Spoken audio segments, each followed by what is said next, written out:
उत्तम उद्धार। अब बहुत भूख लगी है, मैं भी ये फल खा लेता हूँ। ये फल जहरीले हैं, आप मत खाना।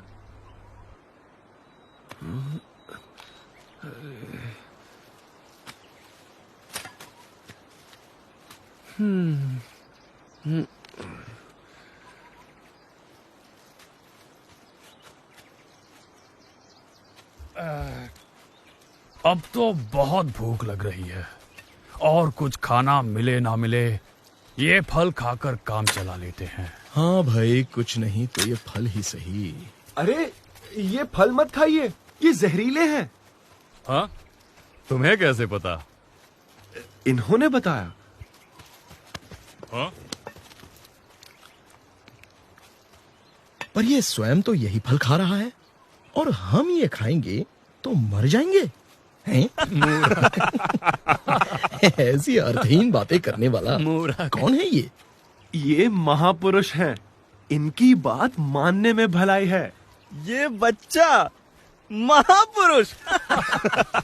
यदि ये महापुरुष है तो हम तो अति महापुरुष हैं।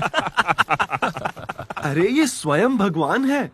वे जो करते हैं वो करने में नहीं, पर वे जो कहते हैं वो करने में ही हमारी भलाई है, समझो। तुझे भूखा रहना है तो रहे, हम तो ये फल खाएंगे।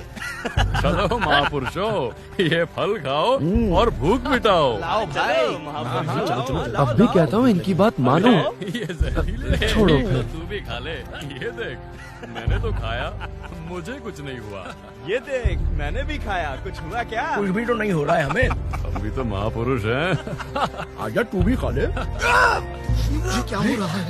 ये अरे ये वरणी जी की बात सही थी।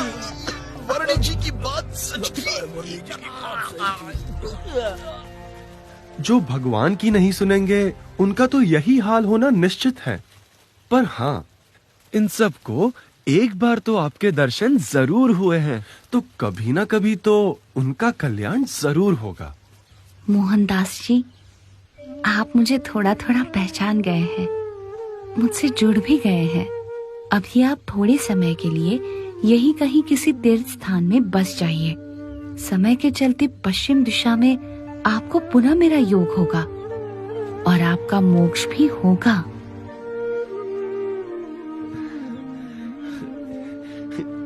ठीक है वरणी जी, जैसा आप उचित समझे। मुझ पर अपने आशीर्वाद बनाए रखिएगा। प्रणाम।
नीलकंठ वर्णी का अगला पड़ाव था नेपाल की दक्षिण दिशा में स्थित बुटोल नगर।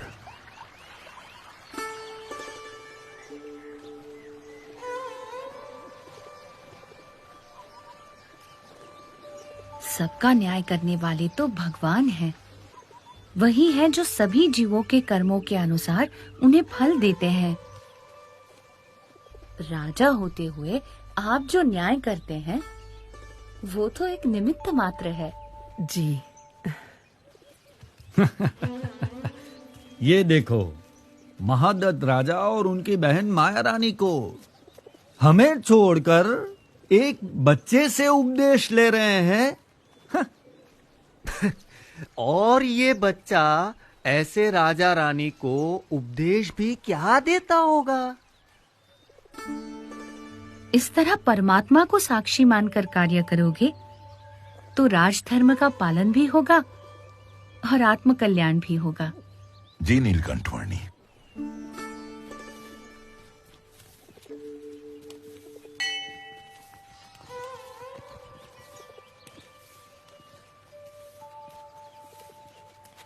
नीलकंठ वर्णी, कोई कहता है कि अहम ब्रह्मास्मि, यानी कि हमारी आत्मा ही ब्रह्म है, तो कोई सिखाता है कि हमारी आत्मा ही परमात्मा है। यदि ऐसा ही है तो हमें अपने अंदर परमात्मा का साक्षात्कार या कोई अनुभव क्यों नहीं होता है? वास्तव में आत्मा, ब्रह्म और परमात्मा एक ही नहीं परंतु तीन अलग अलग तत्व हैं।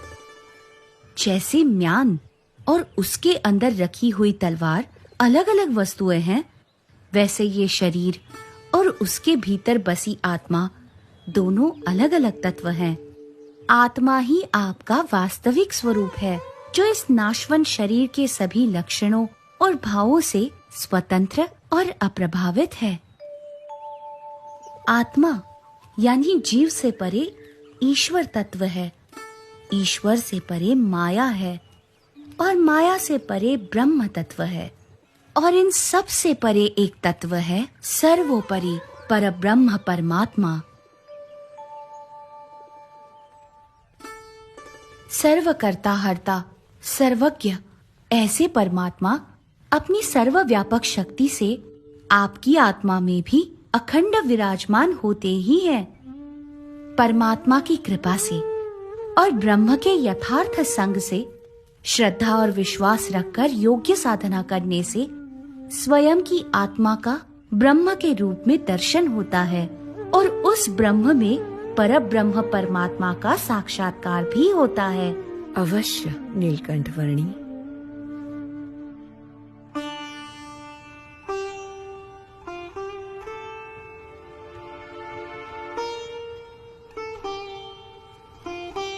हमारे राजा महादत्त और उनकी बहन माया रानी, इन दोनों को नीलकंठ वर्णी के प्रति कुछ असाधारण सा भक्ति भाव है।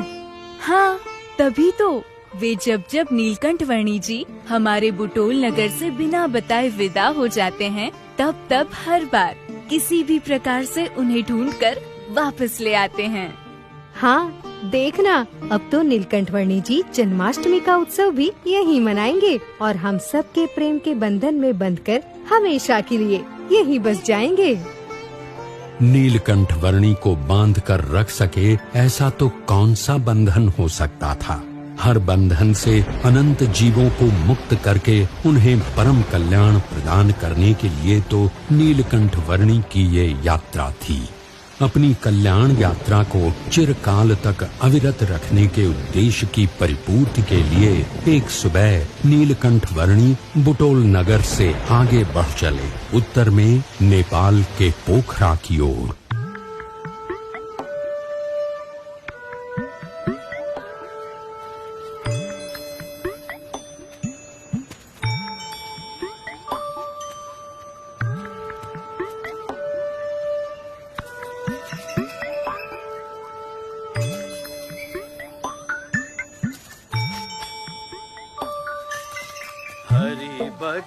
हरि बजो बजो हरि नाम, जप लो निरंतर हरि हरि नाम।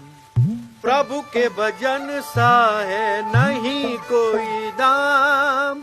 ऐ मन सुमिरन कर पाले हरि का धाम। हरि भजो हरि भजो भजो हरि नाम। जप लो निरंतर हरि हरि नाम। भज लो निरंतर प्रभु जी का नाम।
एको वशी सर्वभूतानांतरात्मा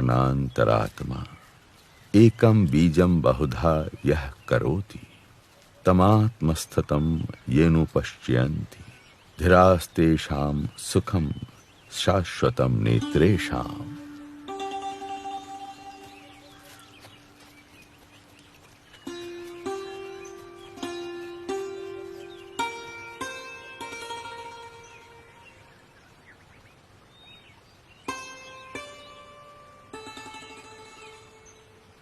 अष्टांग योग सिद्ध करने से भी जो आज तक नहीं हुई ऐसी परिपूर्णता की अनुभूति आपकी उपस्थिति से हो गई।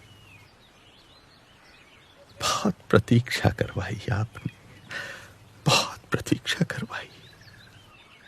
गोपाल योगी जी, हाँ,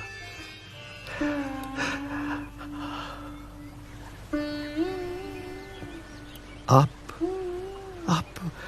मेरे साथ मेरे आश्रम में ही रह जाइए प्रभु। आप जैसे निर्मल अंतर के मुमुक्षु के साथ रहने के लिए और आपसे अष्टांग योग की शिक्षा पाने के लिए ही